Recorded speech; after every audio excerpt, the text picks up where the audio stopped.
around just share our personal stories of prayer and uniting with God. I thought we'd just go around and do that, and then we can answer some questions and then start to wrap up, I think. So you get to the next. Oh, I got to pick the next person. Okay, let me pick Daniel. Well, why me? What do I do? I think the rosary to me is one of the main reasons I came to the Catholic faith. It's the rosary. So it was contemplated. I think St. Louis de Montfort, he says, come to Jesus through Mary. That's one of his books.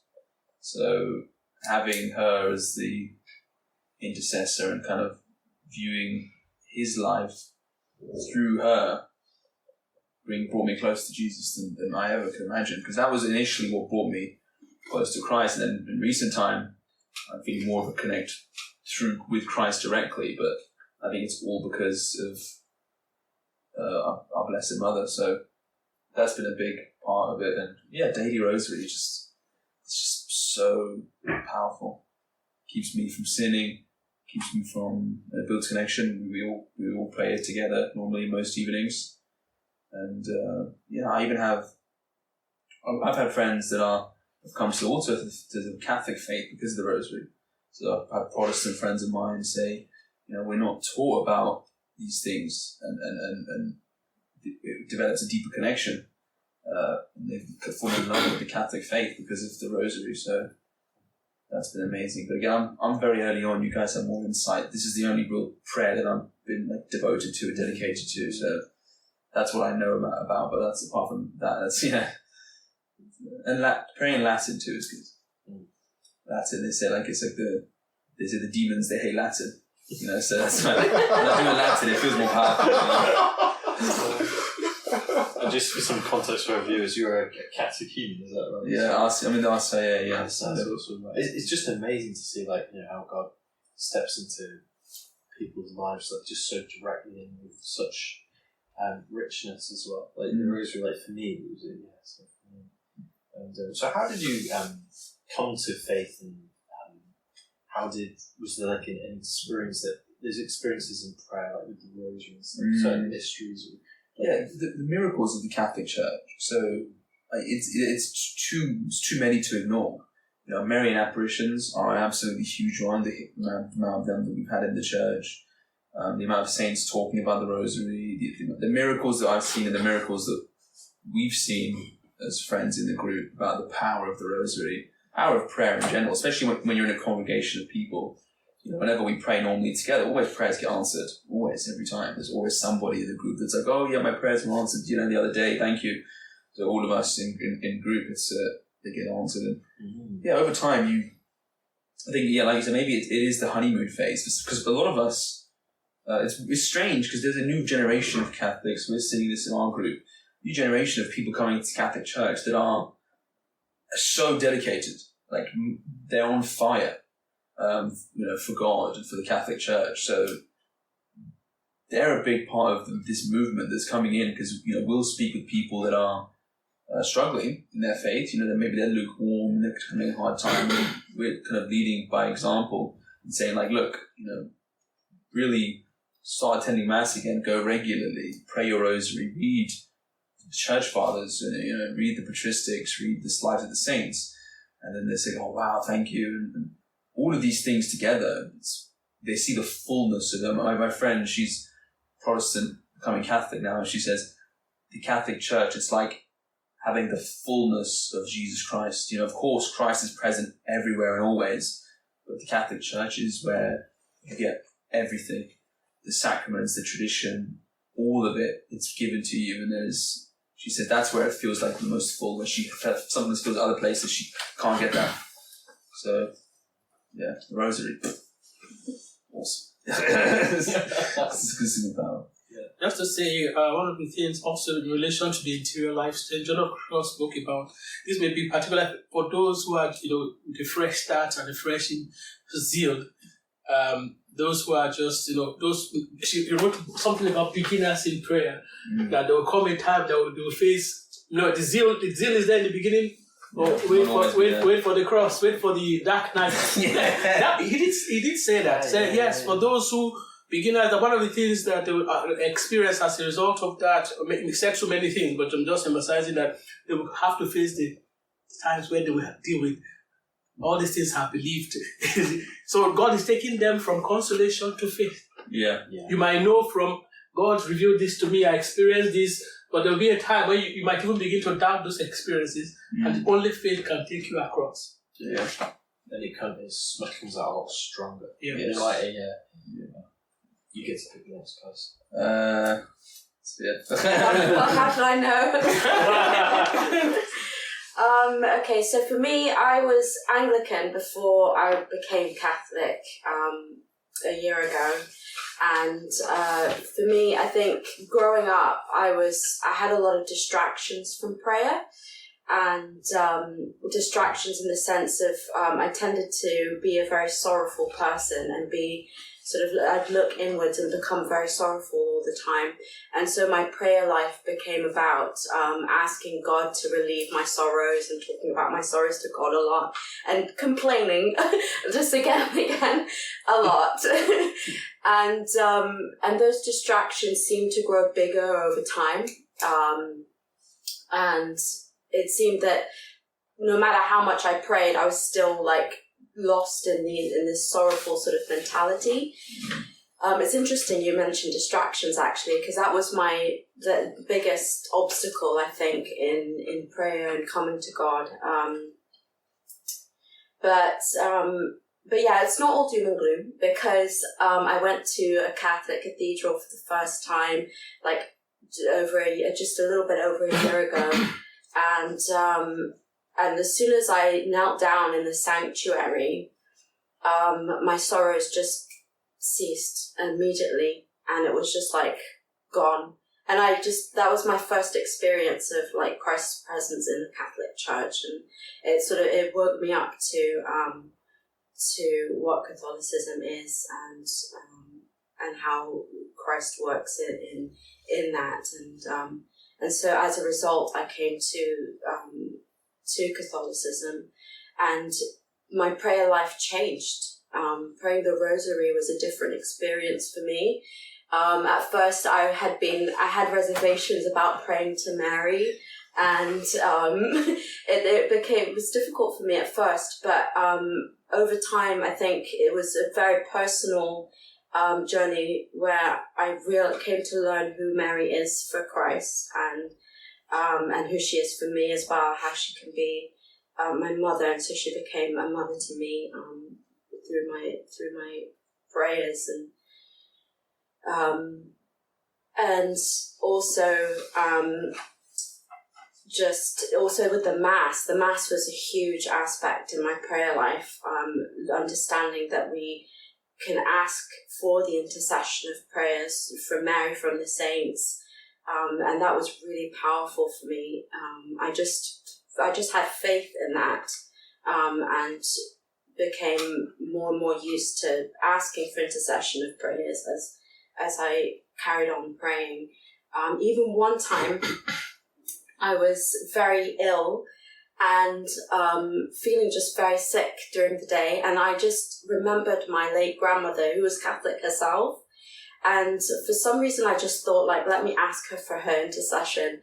So I asked her, I said, her name was Nonna Grazia. I said, Nonna Grazia, could you please pray for me? And instantly I felt better. And that was my first realization of, wow, this asking for prayer over intercession in the Mass really does work. And it's something is happening. Even if I don't see it, there's something happening, and that also goes for my personal growth as well. You were talking about growing in Christ, and I think sometimes we can grow in ways that we don't even see it. Now, looking back, I realize I'm not as sorrowful as I used to be. I'm not that type of person anymore that's automatically thinking of the negative aspects of life, and I have more to be grateful for, more to be thankful for. So, but yeah, there's, even though there might be distractions sometimes, I still spend time with God in any way that I know how. But at the moment, it's been putting into practice set times, because I think throughout my whole life, I've just been talking to God when and how I feel like it. But it's been very important for me at the moment to pray at set times of the day. So, yeah, that's me. So, who do you? I pick of Unlucky.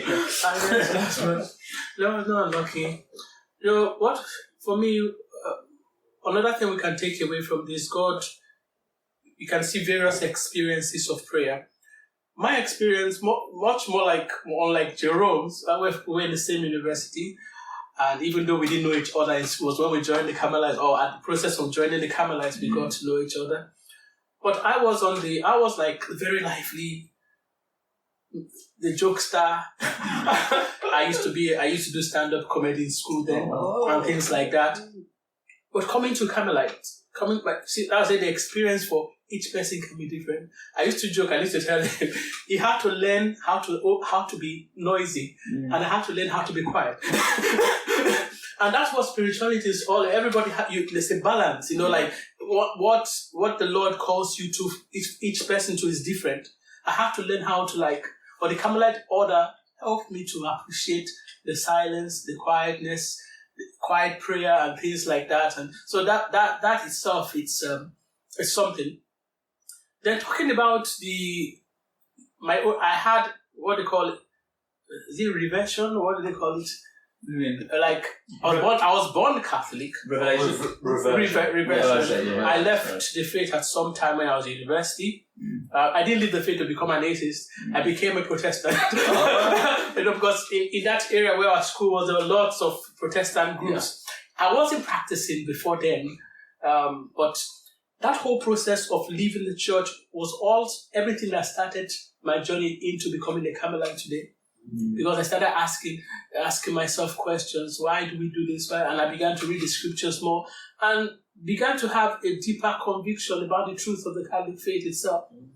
There was one experience, as regards my vocation story, there was one experience that talked about how the consolation God gives. In deciding my vocation, maybe I should start from there. I came back home one day. And Mom said, let's go it's Sunday, let's go for Mass.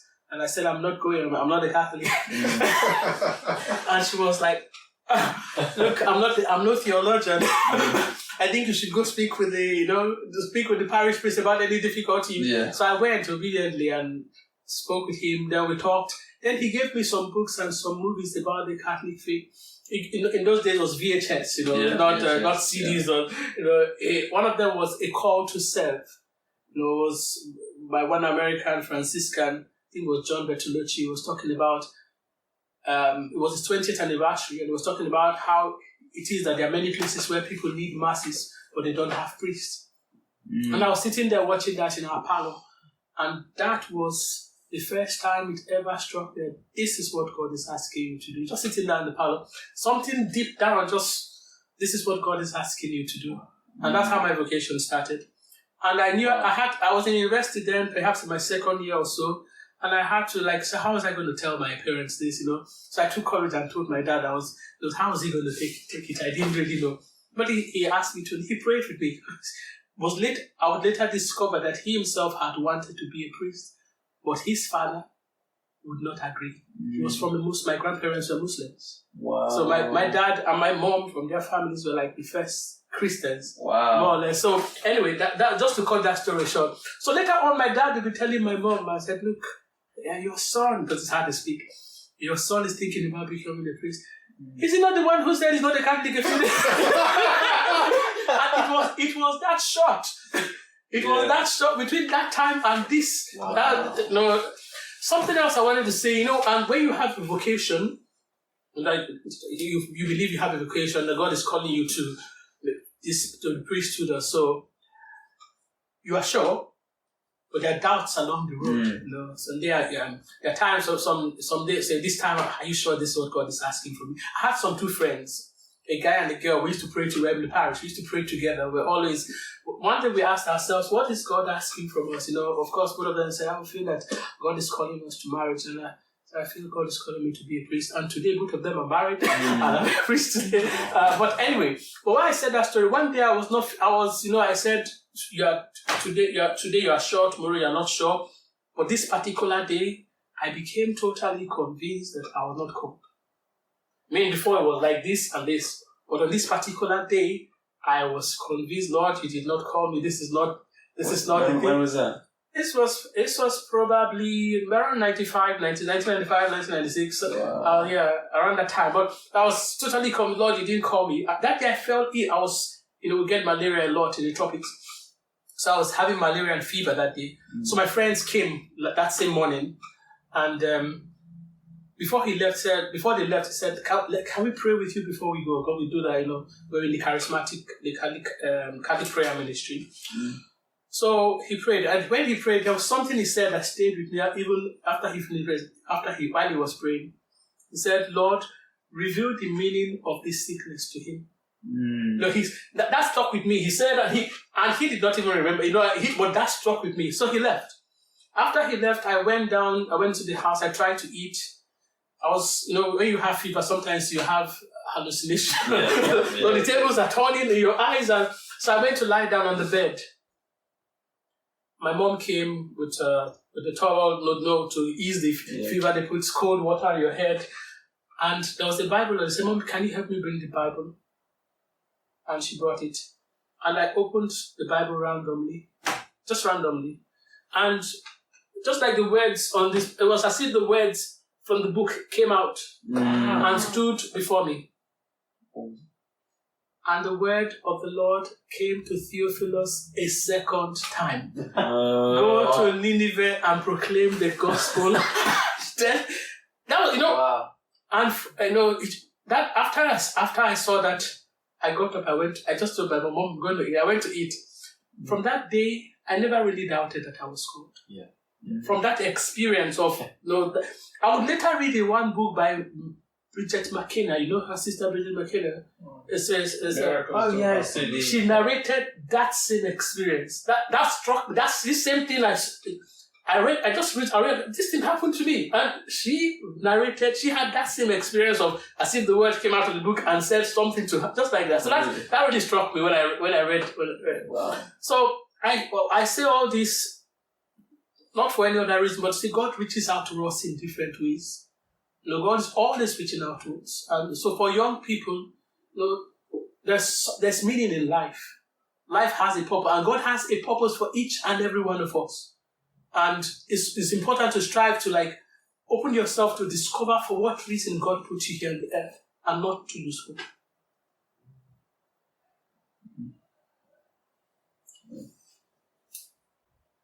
Me.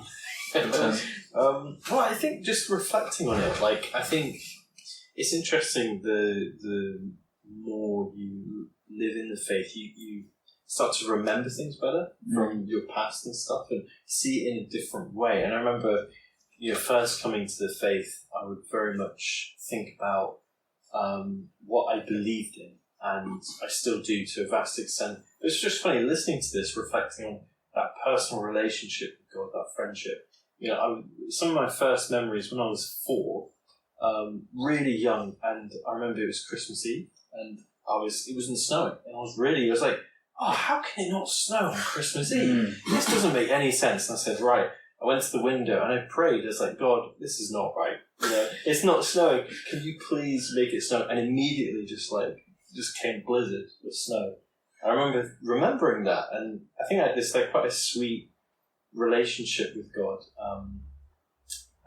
It's funny, these stories, I don't think I've even told you some of them. I've told you some of them, but sometimes they're so deep and personal, you forget about them. I'm sure everyone has these kinds of experiences. And I remember another one, I was in the garden, I was 5 or 6, and I just had this awareness, this kind of experience. I didn't kind of set it as a time of prayer, but I just kind of knew that I wasn't, it felt like God said to me that this world you're in isn't your home, that your home's in heaven or something, and it's kind of, I kind of was trying to just reflecting that. I'd have times where I'd like reflect on things and stuff quite deeply. But then, yeah, I kind of, I moved around a lot. We had lived in France, experienced lots of different things in the world, you know, and came back. I started to love science, and I think just the world, I just became so lost. I just, like, very unfortunately, one of God's beloved children just got lost, and I was kind of an atheist for like 8 years, but during that time I was still really hot about my atheism. So it's kind of like, if somebody were to ask me, okay, like, if you had a time machine, where would you go? I'd say crucifixion. I just want to know, is that true or not? And I was actually very passionate about knowing the truth, you know.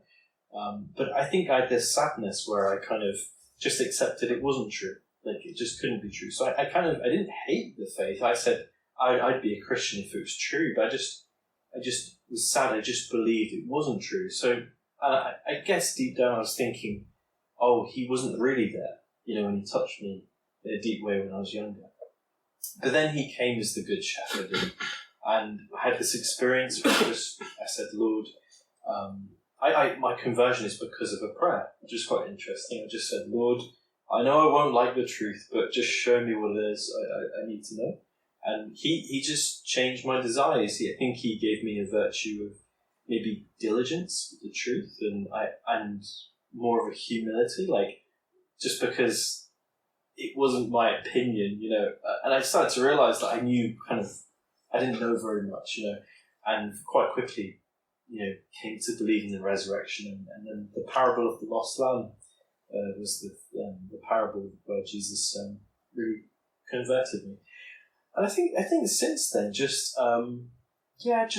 having having that relationship again of sweetness that I had when I was really young, and but then, yeah, it's funny now. Like, I think I'm getting to the point where it's really drying up. So I think I am going through a time of dryness, but I still really love Jesus. What? If I may ask, what made you think that?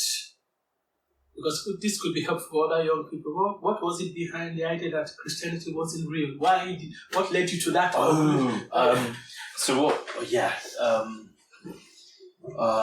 Lots of things. I think actually I started to sin. So I think that actually has a huge effect on our ability to recognize the truth, because we become quite warped.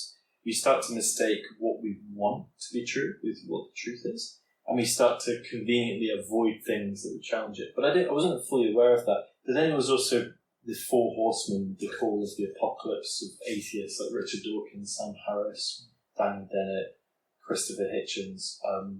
I loved science, and I realised most of the people that were scientists who were like, public scientists, were atheists, who were agnostics. And I started to realise, well, wait a minute, you know, like, I couldn't have my questions answered by my parents, who came to faith in quite a charismatic way through a lot of miracles, quite similar to what I experienced when I was a child. And I just started to think, well, how do you know it's like historically true and all those kinds of things? But I was a 14-year-old, so I guess I wasn't. This is how the atheists get you. They have a great way with words, and they give this like. They seem intelligent. Oh, I'm a scientist, I know what I'm talking about. Well, actually, if you look at what they're saying, it doesn't make sometimes any logical sense. If you actually put it out and test the logic, like, no, like, you're assuming something there, and a lot of circular reasoning and stuff. But 14-year-olds they're not trained in logic, so they don't see that. So actually, it was studying mathematics later on that actually unraveled that. So I started to doubt my own atheism and realise, oh wait, you know, I think I was duped into atheism. So yeah, that's how I think Pope Pius XII, he talks about that, how behind like all the great science is God waiting at the door or something. Yes, Pope Pius XII has a great quote on that. That's so true. Yeah. I think especially in mathematics as well. Yeah. Is it not also true that the founder of the idea of the Big Bang was Georges Lemaitre? Yeah, he was a Catholic priest. Yeah, yeah. Interesting. Yeah. Church fathers are great as well. Studying the church fathers really help you. Like, people that wonder. I spoke with an agnostic atheist woman this morning, and she had bit of a presumption about. She had a bad experience with Christianity in America for Southern Baptists. That's what she was raised in. She had a hard time, and we had a really good conversation. I said, look, you study the early patristics, Polycarp, Justin Martyr. That's how smart these men were. And these men knew the apostles. So you just look at what they wrote, what they studied, and realize, this isn't just some big, we just believe for no reason. It's like, no, some of these people were the smartest men to ever live. Augustine, Aquinas. And not only the smartest men that ever lived, but they were willing to die for what they believed. Yeah, exactly. Yeah, and die happily as well. I was listening to a talk just yesterday, and I think it was an agnostic or atheist lady talking to a Christian, and the Christian was explaining to her some miracles of God, and she couldn't accept it. And he said, well, isn't that evidence? And for her, it just wasn't evidence. And he said something quite good in the end. He said, just because you don't believe it's true doesn't mean it isn't true. Yeah, that's a very good point. Yeah. I remember because it depends if you're ready to accept it or not. I helped with this priest. He asked me, hey, do you want to go out evangelizing? So we used to go around to the park and just approach people. He was a neo-catechumenal priest, so they love evangelism. And we approached this guy and we said, hey, do you want to hear about Jesus Christ? And he said, I'm a Satanist and Elon Musk will save us all. That's what he said at the beginning. You're like, okay. But then he really oddly really warmed up, and he was saying, sorry, I'm just being polemic, and I'm an atheist and all that kind of stuff. And then we asked him, we just explained, we just talked about Eucharistic miracles, and his jaw was dropping. He was like, and he was writing all this stuff, like websites and stuff, and he was completely ready to hear it. But I guess a lot of people just don't know. I've always looked at all these Eucharistic miracles and appearances of Mary as, I call them like signs of God's mercy. But there are some people who would not believe otherwise. There are some people for whom it's not necessary. Without that, they would believe anyway. But there are some that, unless they see those kind of things, They didn't believe Jesus. Jesus came and they were like, no way. No, thank you. So it doesn't surprise me that people will see these.